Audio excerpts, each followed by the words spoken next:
Assalamualaikum warahmatullahi wabarakatuh. Perkenalkan, nama saya Halim Murasid, nomor WP 19 10 11 52 6101 dari kelas SI14. Baik, di sini saya akan mencobakan menjelaskan perancangan APSI lama, APSI baru, dan konteks diagram kasus. Pertama, APSI lama. Di sini saya menetapkan 4 entiti. Pertama, gudang farmasi, supplier, puskesmas, pimpinan gudang farmasi. Baik, kita lanjut. Pertama, pada gudang farmasi melakukan permintaan obat kepada supplier, dan supplier melakukan permintaan obat, dan supplier melakukan pengecekan daftar permintaan obat.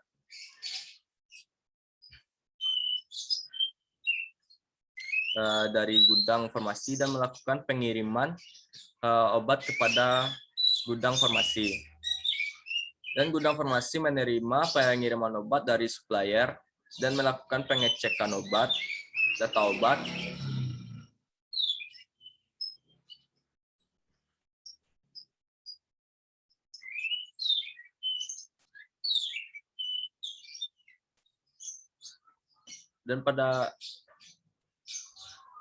dan kita lanjut. Puskesmas melakukan permintaan obat kepada gudang farmasi, dan gudang farmasi menerima daftar permintaan obat dari puskesmas serta melakukan pengecekan ketersediaan obat. Terus gudang farmasi mengeluarkan surat bukti di barang keluar atau SBBK beserta obat dan meminta dan yang diminta dan menyerahkannya kepada puskesmas untuk ditandatangan. Puskesmas melakukan penandatanganan surat bukti barang keluar dan menyerahkan ke gudang farmasi beserta bukti sampel pemakaian obat di puskesmas. Lanjut, surat bukti barang keluar yang telah ditandatangan oleh pihak puskesmas diserahkan kepada pimpinan gudang farmasi untuk ditandatangan, diserahkan kepada pimpinan gudang untuk ditandatangan dan menghasilkan surat bukti SBBK barang keluar yang telah ditandatangan pihak puskesmas dan pimpinan gudang farmasi.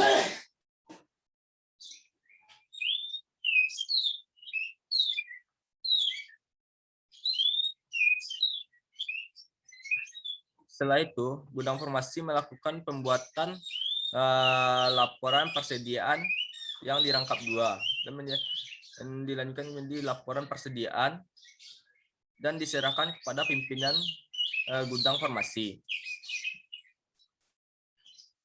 Lanjut ke APSI baru.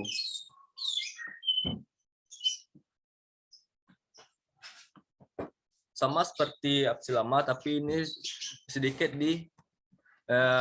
disimpelkan. Pertama, di sini saya juga membuat 4 entiti: gudang farmasi, supplier, puskesmas, pimpinan gudang farmasi.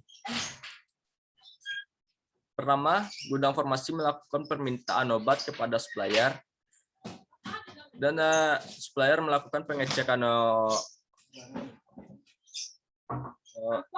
obat dari gudang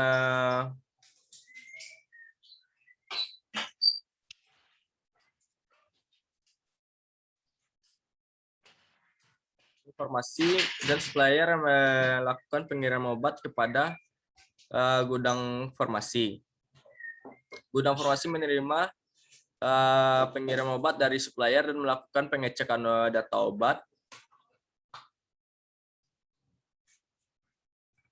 Selanjutnya, puskesmas melakukan permintaan obat kepada gudang farmasi,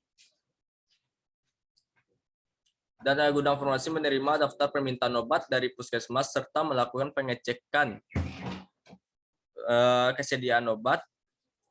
Terus gudang farmasi mengeluarkan surat bukti barang keluar atau SPBK beserta obat yang diminta dan menyerahkan ke puskesmas untuk ditandatangan. Puskesmas melakukan penandatangan surat bukti barang keluar dan menyerahkan ke gudang farmasi beserta bukti sampel pemakaian obat di puskesmas. Surat bukti yang diserahkan kepada pimpinan gudang untuk ditandatangan dan menghasilkan surat bukti keluar yang telah ditandatangan oleh pihak puskesmas dan pimpinan gudang farmasi.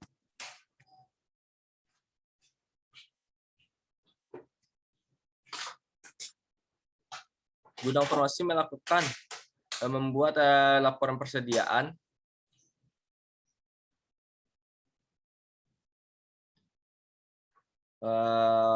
yang dirangkap 2 dan diserahkan kepada pimpinan gudang farmasi.